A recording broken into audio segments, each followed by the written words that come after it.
everyone. Welcome to Mentoring Sessions with Pastor M. You know how I love to do these things, right? Okay, so today, I hope after this we'll still be friends. But today, I'm here to talk about 7 mistakes that young adults make. Okay, so it's part of my 7 series, 7 mistakes that young adults make. So, to be honest, I'm not even sure where to start with this, but there's so much that is going on these days. And I think that at some point, we really need to sit down and start to tell ourselves the truth. There's a proverb I grew up hearing. So maybe when I tell you this proverb, you will know my age. But there's a proverb I grew up hearing. And I'm going to say it in Pidgin because that's where it really hits hard. My eldest brother used to say a lot, plantain dey rotten, we say dey ripe. If you don't understand what that means, then you are the generation I'm actually speaking to, because this generation have no clue what sarcasm is. They have no clue about proverbs. They have no understanding of things like this. But the point is this. You know, it takes the same process to ripen and to rotten plantain. So something may be getting bad and we just say it's getting ripe. I think that this generation make a lot of mistakes that a lot of us are just taking for granted. No one's speaking about it because we have this explanation of that's how they are. You know, that's how they are. They are smart. They are techie. They are savvy. You know, this generation, you can't really silence them. You can't really, they will ask why. They will ask why. And I really don't have a problem with them asking why. But we need to start pointing out some of the mistakes they're making so that they do not grow up and transfer it to the next generation. If we can deal with it now and nip it in the bud, then we have hope for tomorrow. So let me just get straight into it. So number 1, very first mistake that young adults make is that they feel entitled. The mistake of feeling entitled. I honestly don't know where they get this from, but let me say this to you if you're a young adult. The world does not revolve around you. Yes, I said it. I'm going to say it again. The world does not revolve around you. You know, a lot of times we have this approach of our parents should do this for us, our parents should do that for us, and you're 30. You are 30 years old. Your parents were probably half that age when they started working. Nobody handed anything down to them. They worked hard for it. If you want anything in life, you're going to have to get it. No one owes you anything. So everyone's going around feeling like, oh, the government should do this. It's everyone's fault but yours. You need to take a long, hard look at your life and ask yourself, why do I think that people need to give me things? No one owes you anything. Work hard like everyone else. If you get a blessing, be grateful for it. Don't just grab something and say, oh, okay, right. Your parents send you money. Say, money even sent me small. They worked hard for that money. They sent it to you. It's not your right. You know, sometimes we forget that even though our parents gave it to us, everything they do for us is a privilege. It's not a right. There are people who have parents as well, and they've been sent to work and struggle on their own. You are giving literally everything. So it gives them the false impression that if their parents give them everything, their boss too should give them everything. Life should give them everything. You need to work for anything that you get. And if you get it, then be grateful for it. So the first mistake they make is thinking everything revolves around them. Thinking that it's my right. It's my right for this to be given to me or this to be done for me. The other day I was speaking to someone and the person was upset that their dad had sold their house and moved to the village. So the person was really upset. I don't know how my father can do that. I said, no, point of correction. Your father sold his house. I don't remember you putting money when he was buying the house. He didn't even ask you. When he bought the house, he didn't ask you. So why should he ask you when he's selling the house? It is not your right. You need to start to treat life like a privilege and work hard for the things you want. The second mistake that young adults make is thinking that they have time. And this one makes me laugh. They think they have time. You're 25, you're 30, you're 35. So you think you have all the time in the world. So you're on social media, you are chilling, you're relaxing, you're clubbing, you're partying, you're buying all the best things now, you're not saving any money, you're not planning for your future. And I heard something yesterday that was very interesting to me. I heard Mama Funke Adejumo say that your future is not what you enter, your future is what you create. Your future is not what you enter. Your future is what you create. So it's not something that is going to happen to you tomorrow. It's what you make happen today. That's what your future is. So you're not just going to sit around and expect that, tomorrow what will be, anyhow it will be. No, what will be, will not be. You have to make it be for it to be. You know, I don't know if what I said just made sense, but that's just the truth of the matter. You have to make it happen if you want it. So a lot of times, we have this approach of, oh, I'm a social media influencer. I'm working. I'm chilling from home. And you know, the funny thing is that this season, this whole COVID-19 thing has taught us that some of the things we thought were important are not as important. A lot of times when you say go to work and you say, oh, I want to club. Now that you have not clubbed in the last 6 or more weeks, are you dead? No.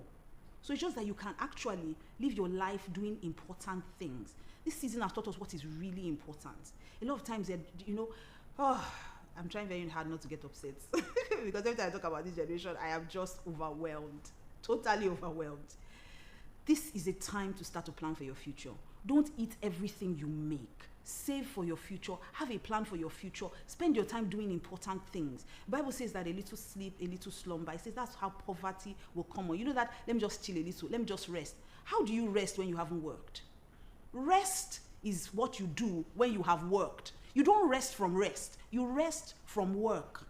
So it is when you have put in effort, you've done something, then you are tired. You take a little rest. And rest is not death. Rest is I stop a bit so that I can continue. I stop so that I can refresh myself, re-energize myself, so I can put in more effort for the next step. Not that you are resting. I can't understand how 10 a.m. you call a young person and they tell you they are resting. How do you rest at 10 a.m.? I'm not really understanding it. I don't think I ever will. You don't rest at 10 a.m. I wake up at 4:30 every morning. And most times I'm not asleep till about 12. Because there's so much to do. I speak to some millennials, and when you call them, why are you sounding like that? They say, I'm tired. From doing what exactly? And a lot of these people I'm talking about are probably 22, 20, 21, even 19. What exactly are you tired of? Eating your parents' money? Eating your mother's food, which you probably didn't cook? Or watching too much TV? Or Netflixing and chilling? Or what exactly are you tired of? Somebody probably has to tell me this in the comment section, what you're tired of. Those words should not escape your lips if you are under 40. You are too young to be tired. Too young to be tired. I probably need to say it again. You are too young to be tired. This is the season where you work. This is the season where you learn. This is not the season where you rest. Rest is for old people or tired people. You have to have worked to rest. So don't think that you have time. You are playing now. You are doing TikTok. You are doing everything but preparing for the future. And then one day you will wake up and you are 45. You wake up one day and you are 50 and you realize that you haven't done anything with your life. You have absolutely wasted your time. The time that you have now is for learning and for growing. Listen, especially if you are single, listen to me, young people. If you are single, now is the time to invest your money. Now is the time to save. Now is the world. If not for COVID-19, this would have been the time to travel the world.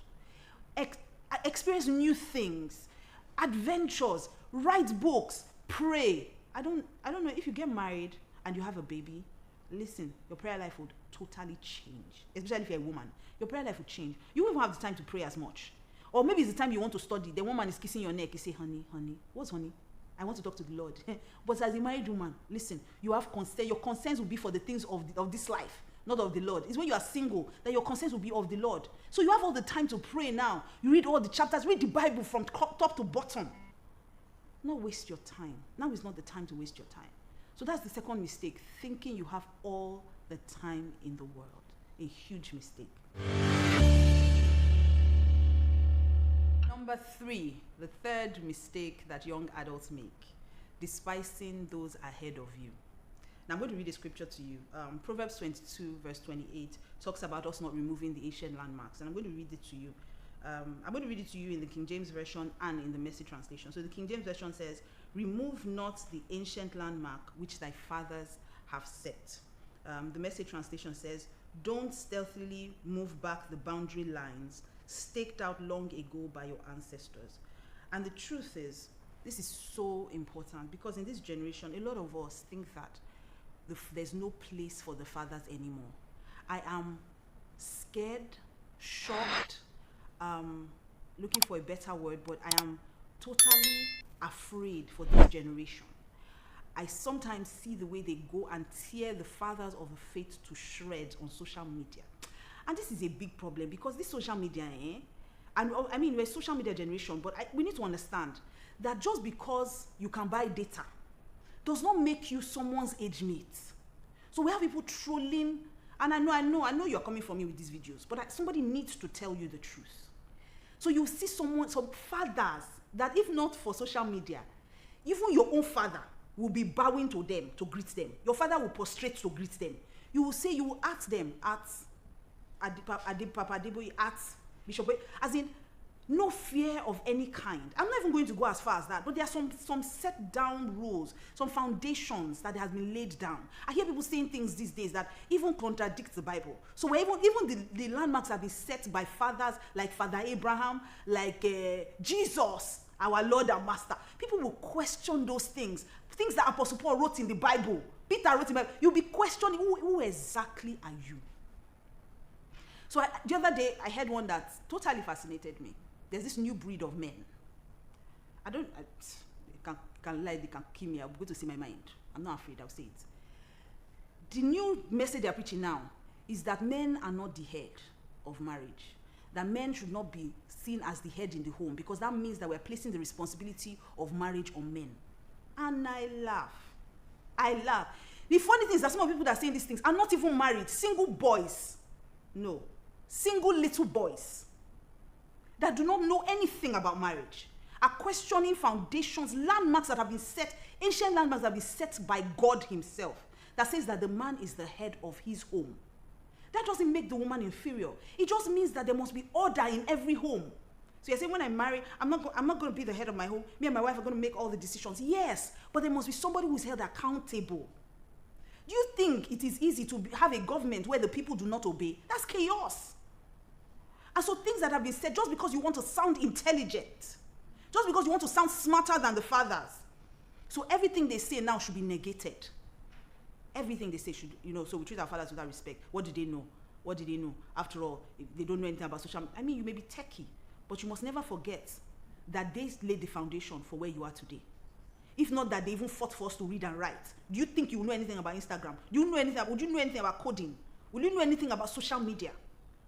Because you know something doesn't negate the fact that our fathers also knew something. So that disrespect, that constant despising people that have gone ahead of you, so you get a new job, and maybe you're replacing someone, you come there, instead of you to settle down, the first rule, listen, the first thing you must do, if you are given a new position, and someone was there before you now drive everybody away and start making changes, find out why the person did what they did. Find out why the decisions that were made before you came were made. Sometimes, these things that you're about to do, the person has thought it through and said, this thing no go work. Let me just do it this way. I grew up also with a proverb. My grandmom used to say it a lot, that what an old man can see sitting down, a child can never sit even if they climb an iroko tree. But we have come now and we think that we know more than our parents. So you say, my parents don't get it. My parents didn't live in this generation. My parents didn't. See, teenagers, young people, we were once teenagers. Before you were teenagers, we have done that, been there, worn the t-shirt, broken the cup, the mug, and we've seen that these things that you're fighting, we fought about it then. Peer pressure, we've dealt with it. You see, one of the things I've learned there, if you can sit down with people that are older than you, and you learn from them, you are less likely to make the mistakes they made. But thinking you know it all is Satan setting a trap for your destruction. He says humility before honor, and pride goes before a fall. So when you think you know more than our fathers, everything they have laid down, it doesn't make sense anymore. Women can marry women. Men can marry men. What does the Bible even mean? Is everything in the Bible, can it be true? Is it not men that wrote it? Men inspired by God. And the problem is, if you question one, you will question all. When I was growing up, when they tell you something, the first thing you say is, yes, sir. It's not why. Everything is not why. Everything will not be explained to you. And that's the real problem. Satan went to Eve. Did God really say? What he said to her was, question everything. And from questioning everything, that's why we are here today. All of us wearing clothes, growing fast, everything, walking about, toiling, suffering, push pikin, wahala, get pikin, wahala, marry, wahala. But everything was given to us freely in the garden. It was that why. Why? Ask why. When the angel came to Mary, he said, you are going to have a child. She said, I am the handmaid of the Lord. Be it unto me according to your word. It's not everything we question. It's not everything we question. Some things we receive it by faith. Some things we receive it that this person is older than me, they know better. I'm not saying they always do, but you must first take into consideration what they have to say. So the third thing is stop despising those who have gone ahead of you. There's still so much you can learn from them. There's still so much knowledge. There's still so much that they have done that you have no idea. Some of the things we're doing today is because of the battles that they fought. Okay. Number 4, and number 4 is an offshoot of number 3. Number 4 is young people are so disrespectful. My God. And nothing pains me like disrespect in this my life. Too many young people are so disrespectful. You can make your point without being rude. You will call somebody that, if not for education, you would have given birth to them. You know, education is part of our problem. Education takes some good childbearing years away from you. So if you are still giving birth at maybe 13 or 14, there are some people that can't be talking to you. You will tell them something, the way they will even answer you. You have a staff who is on that one, you will tell them something, they will be frowning face. You have a face to frown, really? Really? When I was growing up, when they talk to you, say, yes, sir, yes, ma'am. And when you even want to talk, you know, these days, even when they want to tell you something, when they even say with all due respect, I can guarantee you that the insult that is coming after it. In my time, your boss can't talk, you'll be shouting anyhow. As what? Who are you? Who are you? So disrespectful. And like I said before, I think it's because of this social media thing. So you know social media, it doesn't allow us to say uncle. So if you want to talk to somebody older than you on social media, you write at Mildred. It's not going to be at uncle, pastor. No, it will be at. So that thing has removed respect. It has removed the culture of respect that we have. And listen, it's not everything that we can take from the Western world. They may know some things, I guarantee, but family life, they don't know it. Our culture teaches us some things. So your parents are talking to you, as how? I remember growing up, my mom would beat the living daylights out of you. And it reconstructed my brain. Even now, if my mother is talking to me, I can't dare not answer her back. But this generation, you talk to them, they ask you everything, they talk to you anyhow, they answer you anyhow. Listen, the seeds you are sowing today are seeds you will reap tomorrow. You know, I'm so concerned because if we do not deal with these things now, I fear for the next generation. I fear for the generation that this generation will raise. I'm so scared for the generation that this generation will raise. If now, before you tell them to do anything, go and sweep that parlor. They'll say, why? Because I said so. Why? Really? When I was growing up, my mother said, because I said so. You know that the next thing after that is slap. So you don't wait to know if there's any answer after I said so. You said so, you say, yes, mommy, and you carry broom. And after sweeping, you mop, before they come and tell you to mop. But not this generation. Everything is disrespect. Everything is fight. People come on social media. You will put something on your page, not their page. They will come there and advise you. And when you say, oh, but this is my, then they will insult you. And when you go and look at their age, you will see it's a 15-year-old that is telling you that you are 55, that you don't have sense.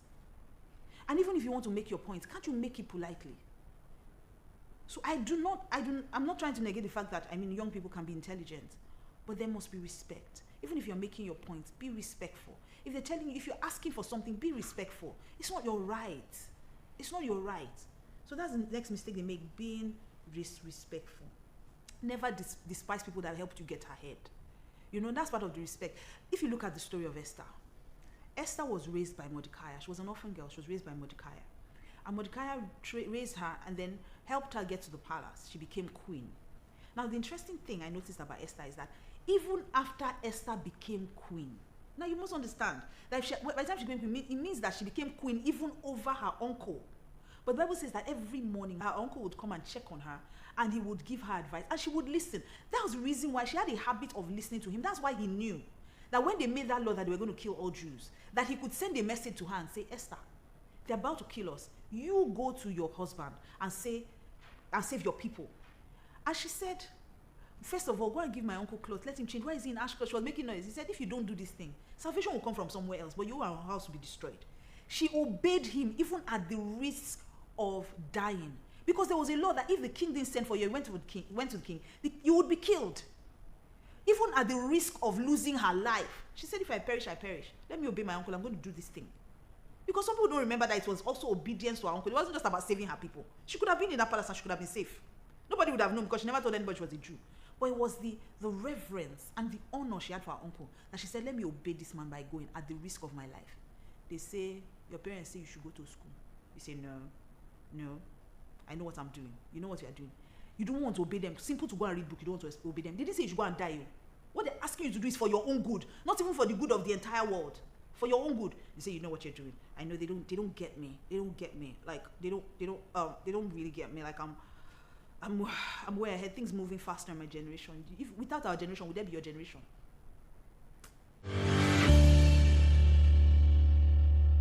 The next mistake, forgetting that knowledge is progressive.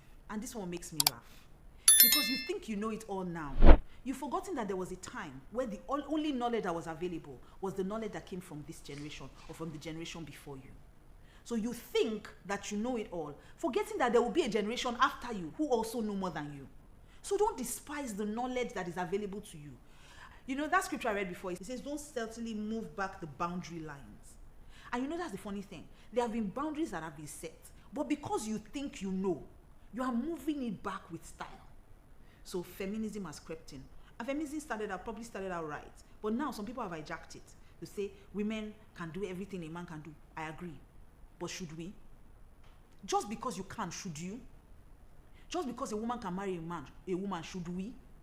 Just because a woman can carry all the bills in the family, should we?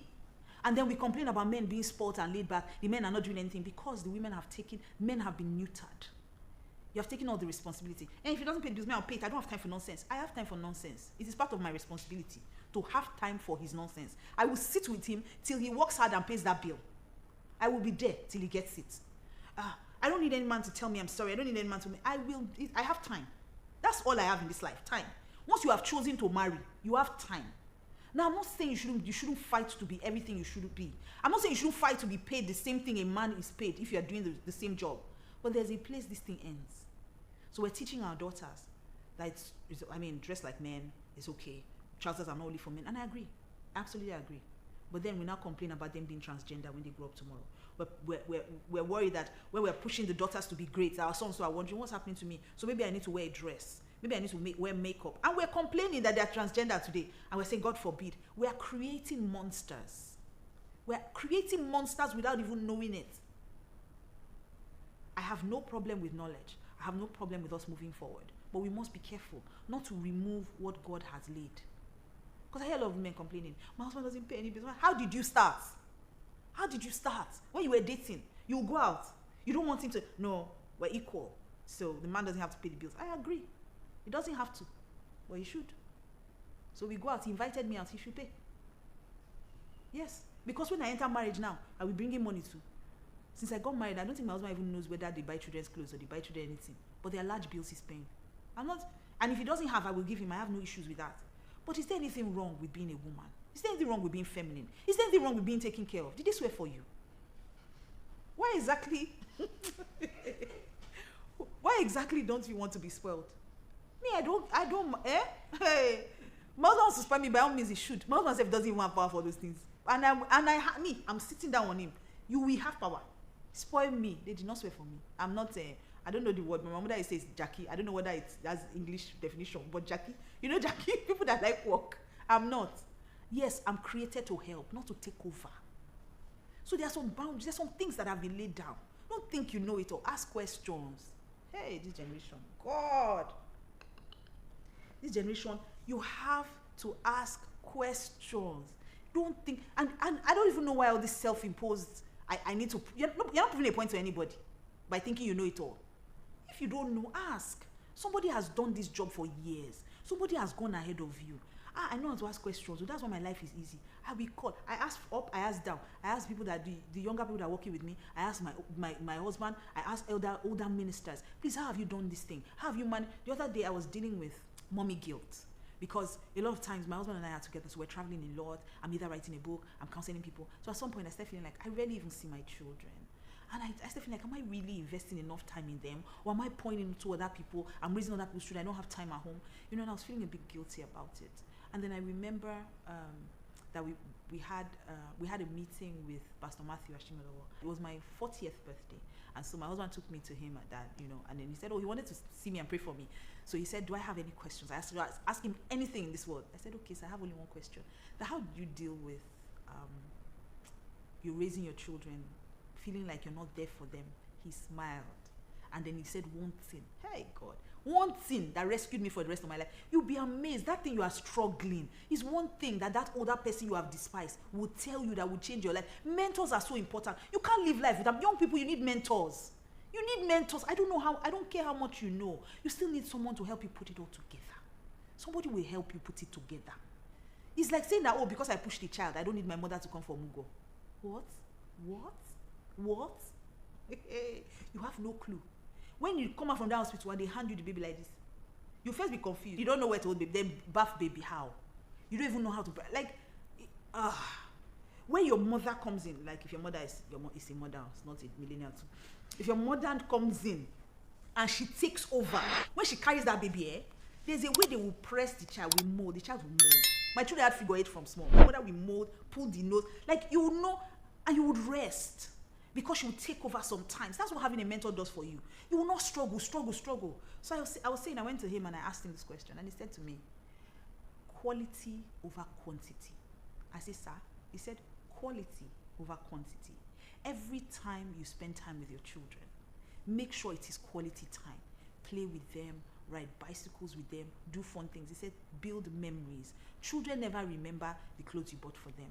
Children never really remember whether you were with them all the time. They remember major milestones. So if you took them to Disney World, for instance, children will never forget that. If you taught them how to ride a bicycle, children will never forget that. If you teach your child how to bake a cake, they will never forget that. They will never forget it. They always remember the things that you spend time doing. He says, so anytime you are around, make it so impactful that they don't even remember when you are not around. It sets me free. One word of advice. Set me free. Something I've been carrying for months and thinking, hey, then I will not be tempted to, hey, maybe I should buy them more gifts when I'm coming back. No. He said quality. And you won't believe it. Small things like my husband riding bicycle with them, but those things make all the difference. Makes all the difference. Just dancing with them in the room, you'll be amazed.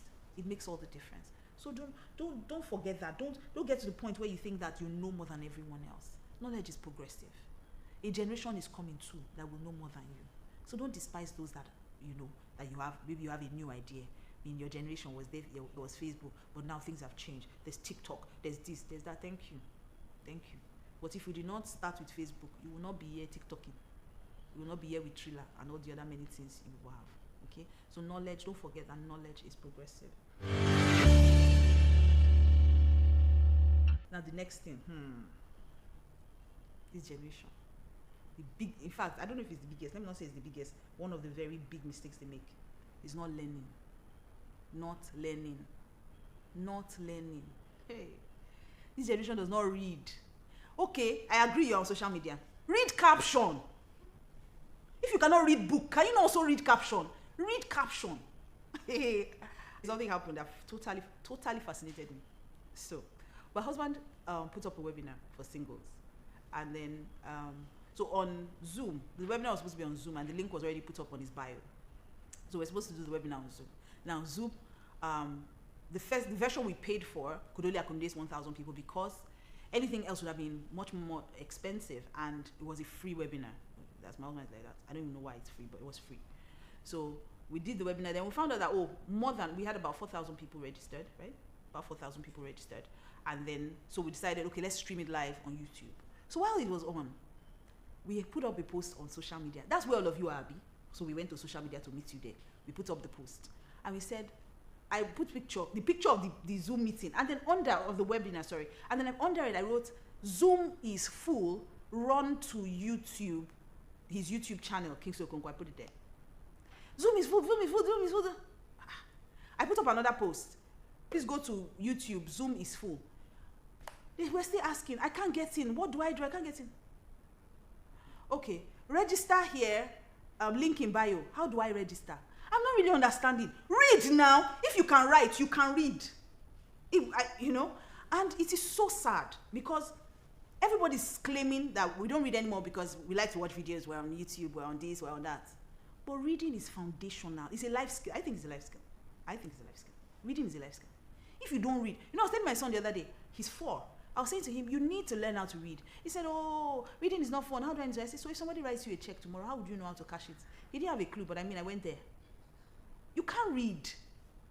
Someone tells you to sign a contract. Okay, you're a social media influencer and you're looking for one fantastic deal of endorsement. And then somebody wants to give you the job. And then they write a contract. And in the contract, they say when you do all these things, the money will be theirs. They will just give you platform. Do you know you can't read, so you don't know, you will just sign. Then you will see picture. I got the deal. You got the deal. But you don't know that you signed away your destiny. Why? How don't you know? You can't read. I know I'm already hearing some lazy millennials saying that's what we have lawyers for. But if all of you are the same generation, the lawyers who cannot read, you don't learn. And then I see a lot of them arguing blindly on social media. You are arguing. I think this generation, you guys like the sound of your own voice. You love the sound of your voice. You're interested in arguing for arguing's sake, not arguing to learn, not asking questions to learn. So somebody will put a question there and they are telling you the answer. You say, no, but the Bible says, see, you are not reading this Bible that you came and met, that we have read how many times? You just came to meet it now. You know more than everybody. Learn. Read books. Not every time social media. Read books. Read books. Read the classics. Read Shakespeare. Okay, no, I'm going too far with Shakespeare. Read, I don't know, Chinua Achebe. No, that's even too far. What am I saying? Read. Who is in this generation that you can read? I don't know. Read, Sha. But read. You look for knowledge somehow. You know, it's so sad. You can't string words together. Everything you can say, you learn from TV. So, and unfortunately, you're watching Black American movies. And so they're speaking bad English.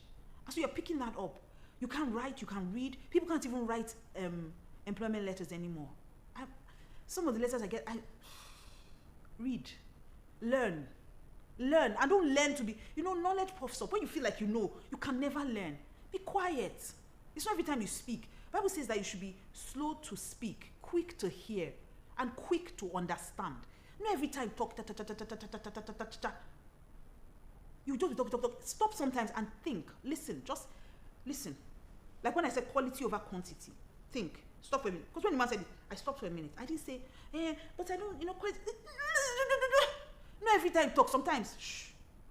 I say, I don't understand that. And if you even want to learn, sometimes they'll first insult you on social media before they ask you the thing. Why, like, I don't want to go there because girl apologized. But somebody, no, she apologized. Sometimes you just go and just rant on your page. Why would you do this? Blah, blah, blah, blah. Just ask me, please. I don't understand why you do this. Don't tell me I'm stupid. Don't tell me I'm stupid. The other day, my husband put a picture of me and him on a bike, on a power bike. And what happened in that picture was that my husband was going on a ride. So he was going to return. Okay, we had come back from ride and he was going to return the bike. So he was like, oh, when we went on the ride, we didn't take pictures. When I was kitted with him, so we didn't take pictures. And it was outside the country. So usually if you're going to ride a bike outside the country, if you do not have your full helmet and your safety gear, you will be arrested. So my husband said, okay, so let's just take a picture here before he goes. So I just got on the bike with my sunglasses and we took the picture and I got down and he moved on. So my husband put it up, my ride or die chick. Your princess, first of all, I'm not his princess, I'm a queen. I was totally insulted by that. So you say, your princess, you claim to love and teach on love and that you understand love, but you are not showing love to your princess by wearing a helmet and she's not wearing. Safety first. Please bring down this video immediately. No, she didn't say please. She said, bring down this video immediately and stop teaching people the wrong thing. It took all the Jesus in me to just walk away on that page because I've learned that it's not everything you answer. You don't attend every fight you're invited to. I just walked away and told my husband, I don't know how you do these things. May the Lord help you. But I was really ready to go off on that girl. First of all you had to do was ask. This man has been riding bikes for over 20 years. So he knows a thing or two about safety if he's still alive today. All you needed to do was, why is she not wearing a helmet in this picture? Simple. Then he will explain to you, oh, this is... But see, it's really none of your business. Do you understand? It's not. But I'm not even going to go there. Because that's one mistake people make. You don't mind your business, but I'm not going to go there. It's not one of the major sevens. Okay? So learn. Okay? Learn. Read books. Don't just... And then this generation, you hate correction. It's okay for people to correct you. It's okay for people to tell you that this your behavior is bad. You don't have behavior. It's okay. You just say, okay, so please, how can I adjust it? Be humble, okay? Be humble so that people can teach you. So they don't learn, this generation. Next thing. I think I'm going to throw in a bonus, even though it's a 7th series. I'm going to throw in a bonus. There's one that I have that I think I should throw in as a bonus. But the next thing, the next mistake is not being able to serve. This generation of young people, you need to learn to serve. In fact, it's so sad that most times when I see young people serving anyone, if you finally find some who do, I feel like they're literally not serving you, they're marking time. They're marking time and they're piling their CV on. So they're with you so that they can say, oh, I was with this woman. Especially if somebody is great, so I worked with this woman, they can put it on their CV. Not because they want to serve you or because they want to learn anything from you. This generation does not serve. And you know, I was thinking about it the other day. My husband and I had a conversation. I think it's one of the reasons why these days, things like branching out in ministry or having other units, you know, branching out businesses is becoming almost extinct. So people can't have branches because they can't trust people. We have a generation of staff, not sons. And it's so sad. When you can't serve someone, you read the Bible, you see the beauty of serving. When Elijah went up, when Elijah went up, he was taking up. The king of Israel at that time asked that, is there no one who still has the word of the Lord in his mouth? Do you know what people said? They said, oh, there's this guy. He's not a prophet or anything, but he used to pour water in the hands of Elijah. And the king said, bring him to me, for the word of the Lord must certainly be in his mouth. If you've been around people and you serve them genuinely from your heart, the grace that they carry will rub off on you. You will always, always be greater. But most times, people are not willing to serve. They are marking time so that they can take all your trade secrets, so that they can go and open theirs and discredit you. It's so sad. A generation of young people, and you forget that God is not mocked. Whatsoever a man sows, that will he also reap. A time is coming where there will be no staff. There will be nobody who is employable. There will be no armor bearers. I dare say there are no armor bearers in this generation anymore. There was a time when people would lay down their lives for you. I don't see it anymore. Loyalty is becoming extinct. Not this generation. It's how they can serve you, so they learn everything you learn, so they can go and open Mildred Extension Ministries. Or so you say just us girls, so you say just us ladies. You know, so they are with you so they can set up their own. Not because they want to serve you. You must be able to see, whatever you make happen for people, God will make happen for you. If you can help someone's dream come to pass, believe me, God will send you multiple people who will help your own dreams come to pass. Service is of the heart. It is not eye service. You're not doing it. When you're serving someone, I don't want to speak it in pidgin because people will be watching from all over the world, but you will bring yourself down. Do you understand? You will come down. You go come down, come calm down, so that you go serve. Because that's the only way to explain. This English is not really helping the matter, but I'm trying. Do you understand? My father's school fees is working. I'm trying. You need to serve. Be humble. Come down. Don't carry your face. They tell you to do something. Don't be angry. Service is from the heart. I miss the days where people genuinely loved their leaders. They genuinely loved people they were serving. Not just because of... I heard a story recently of a great man of God. And he was sharing the story of his vice president of his ministry when they started the ministry. He said along the line, the ministry could afford only one car. You know, they bought the ministry, and the senior minister was using the car. And I know some people fight now. Why was he a leader? Hear what I'm saying first, because before you start arguing, that's why I say you not learn. Sit down, learn what I'm saying first. So he said he would send him out. They started almost at the same time. He was associate. He would send him out in the hot sun, like the sun that is hot. He would say, "This man should go." Then he would drive past him in the car and look in the rear view mirror just to see if his countenance would change. Let me ask you a question. How many of you passed that test today? That your boss has a car. He sent you out to somewhere to trek in the hot sun, and he drives past you, and he doesn't stop to pick you. He's going that same way. And then you say your face will not change. If you are not already swearing, as I'm saying, you're already swearing for the man. He said the man's countenance never changed once. Not once did his face change. He would just keep praying in tongues or singing and be walking under that hot sun. Do you think God has not blessed him? See, some things there, the reward is not even here. The reward is in heaven. And heaven is real. We are getting there one day, and God will judge all of us. So if you are serving, serve from the depths of your heart. Your boss will tell you something. You go inside the bathroom, useless woman. Don't even know what she thinks. Not because she started before me. If not, why am I even taking all this nonsense? I know that. You will rant and rave, and God is hearing you. You think your boss is not hearing you, fine, but God is hearing you. And the reward you would have collected from serving that person is removed. And you leave, and you're not doing well, and you're wondering, that woman she don't use my star. She didn't use your star. You didn't have. You don't have star. One single star you don't have. With your bad character, you can't have star. Nobody's using your star. It's you that is using your grumbling to dull yours. You can't shine. You can't. With your bad character, you can't. Evil is eating up in your heart, and Satan is sitting on your left shoulder. He's telling you, who do they think they are? Why do they think they know more than you? Why would she be sending you about? You and I no be age mates. No be because she get opportunity. You see, if he's grumbling, I can help you to grumble. But you must adjust your heart. and say, I'm serving this person because I'm serving God. And listen, God will bless you. So that's the 7 mistakes that young people make. But I'm going to add one bonus. And I'm going to add this bonus because I think it's important. Maybe I would have let it slip, but I think it's important.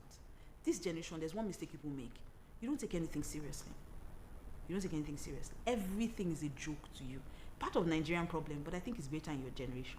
Nigerians, even if they say, all of us, from today, all of us, when we come out in the morning, they'll be flogging us 12 strokes of cane. We will laugh. We'll come on social media and crack joke. We will do TikTok with it. We will use the flogging to do sound. We'll be doing beats. They don't take anything seriously. We don't value anything. Because you think everything should be handed to you, you don't understand that people slaved for things. So somebody will work hard and buy a car. Then you just carry the key. Your boss says, go and buy it for you. Don't carry the key. Don't drive it anyhow. Don't match it anyhow. Something will burn in it. Or they say, go and fix. Go and put oil in the car.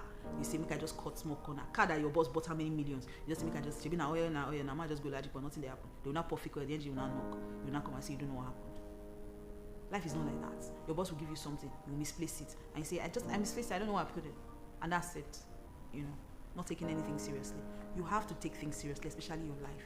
And that's why I think that these 7 things that I just said to you are so important. You need to listen to them, not argue about them, but if you argue, that's your business. But don't argue. Listen, take it, internalize it, and say, don't say, hey, it's true, I know somebody who is like that. Funke is like that, Kem is like that. Bolanle is like that. Number 3 is joy. Number 7, blessing. It's you. 1 to 7 is you. Take it, internalize it, and I'll see you next time.